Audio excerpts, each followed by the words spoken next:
கட்சி நிதி அப்படின்ற பேர்ல அடிச்ச கொள்ளையெல்லாம் ஒண்ணு ஒண்ணா இப்போ கவர்மெண்டோட கஜானாவுக்குள்ள கொண்டு சேர்த்துக்கிட்டே இருக்கிறோம்.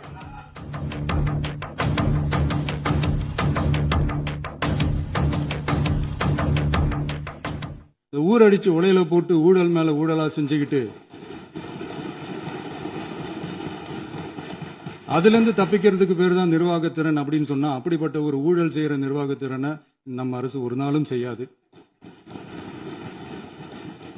பொட்டி பெட்டியா பணத்தை வச்சுக்கிட்டு பெட்டியை வச்சு எல்லாம் செஞ்சுக்கிட்டு போதைப் பொருள் பாதுகாவல் கழக மாடல் அரசாங்கம் செஞ்ச ஒவ்வொரு ஊழலா வெளியில வந்துகிட்டு இருக்கு. டாஸ்மாக்ல அது என்னப்பா அது பேரு, பார்ட்டி ஃபண்ட் கட்சி நிதி அப்படின்ற பேர்ல அடிச்ச கொள்ளையெல்லாம் ஒண்ணு ஒண்ணா இப்போ கவர்மெண்டோட கஜானாவுக்குள்ள கொண்டு சேர்த்துக்கிட்டே இருக்கிறோம்.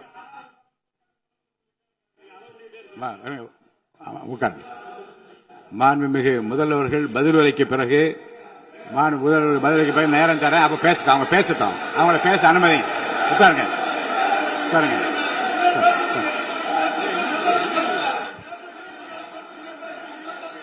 மாண்புமிகு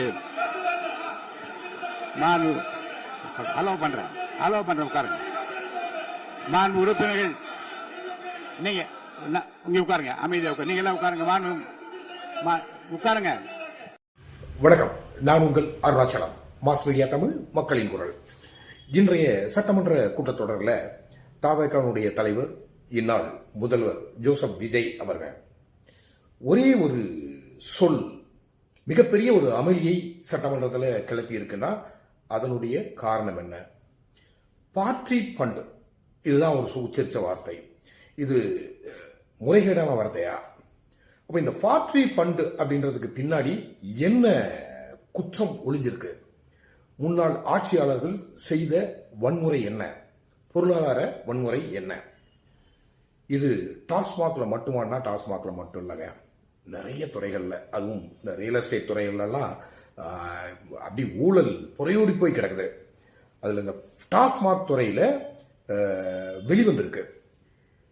அதற்கு ஆதாரம் இருக்கு.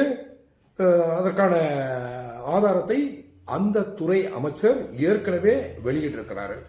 அந்த செய்தியை சட்டமன்றத்தில் முதல்வர் அவர்கள் உச்சரித்த உடனே எதிர்கட்சிகள் எல்லாம் அப்படி பதறி துடிப்பது ஏன்? இந்த குற்ற பின்னணியில் இருப்பது யார்? மாதத்திற்கு 100 கோடிக்கு மேல.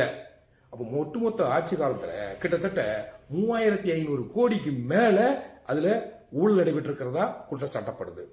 என்ன சொல்ல போகிறது திமுக? இந்த ஊழல் குற்றச்சாட்டும் சட்டவிரோத பின்னணியிலும் சிக்கப்போவது யார்? கோபாலபுரம் கோமான்களா?